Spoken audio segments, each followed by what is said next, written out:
Okay. Over the last few days, I've met punters and racing industry people who said they voted for you in the hope you'll rescue the racing industry. Can you deliver? Yes, I can. You can? Yes. Okay. So do you feel that the racing board is serving the industry well? I mean, is dismantling the board and maybe using another commercial model a possibility? Look, our legislation is based on 1973 with an updated bill in front of the House today. But the problem with both of those pieces of legislative activity is that they're not fit for purpose, and as a consequence we have to go back to first principles in my view.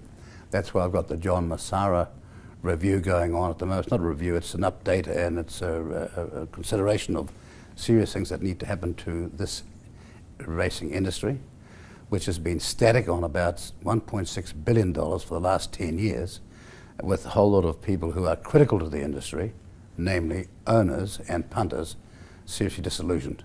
We intend to turn that around. This is my second time as Minister of Racing. I think we made dramatic changes last time, and we'll make dramatic changes this time, and I'm confident that before too long this industry will be put on a very sound footing. Okay, so is dismantling the board a possibility? I mean, what are your options?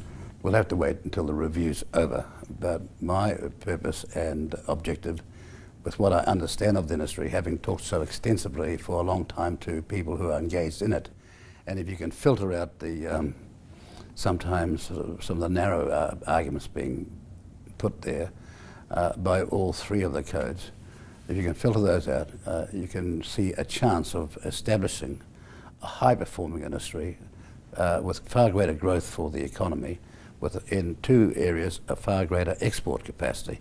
Now that hasn't happened, and sadly I think it's because most people in this political business of Wellington get dressed up now and again, once in a blue moon, go to a flash race course, see everybody else dressed up and think everybody's wealthy. They should get down at 4:30 or 3 o'clock in the morning to some of these stables and see that end of the business, and they'd know how tough it was. Okay, I did that yesterday morning, and what the breeders are telling me is that good breeders, good jockeys, good horses are going to Australia, that we're losing all that talent.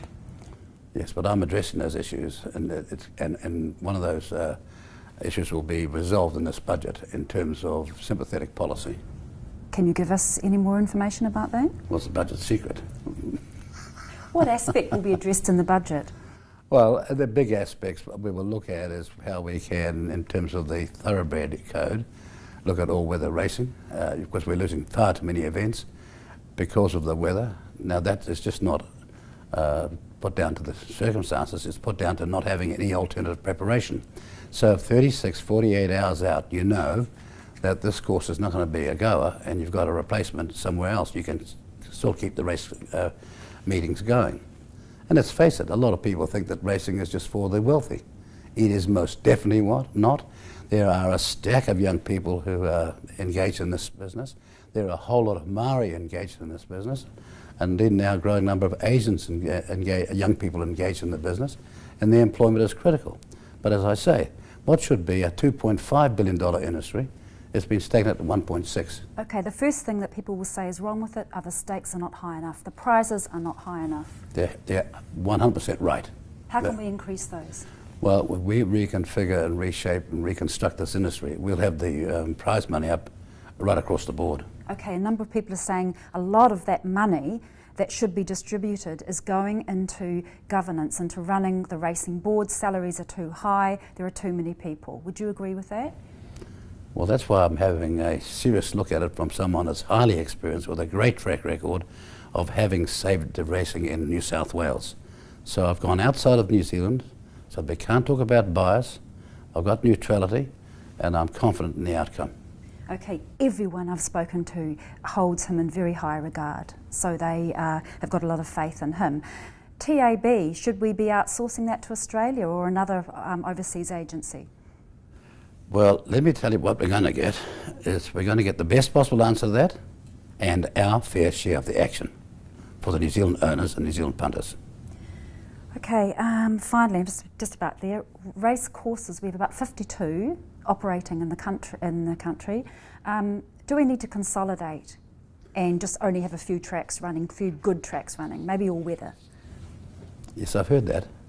One problem with that theory is that if you don't have racing in a locality, your population or popularity base for that industry, like a sport, will dissipate away. One of these days you'll turn around and find you haven't got in any way the number of a new generation coming on to be a part of your industry because you just didn't care when you were meant to be cultivating them as a future fan base. It happens in music, it happens in sport, and it happens in racing. But one of the problems there is that a lot of these race courses have got an incredible utility, but it should be the space in the room paying to the racing club 24/7. In fact, they got all this land and it's just used for racing. It could be an old person's home, it could be a medical centre, it could be a veterinary centre, it could be a stack of things. So if we get them involved in a far more creative business making, where now and again they have a race, then we'll have a chance of making and ensuring they survive.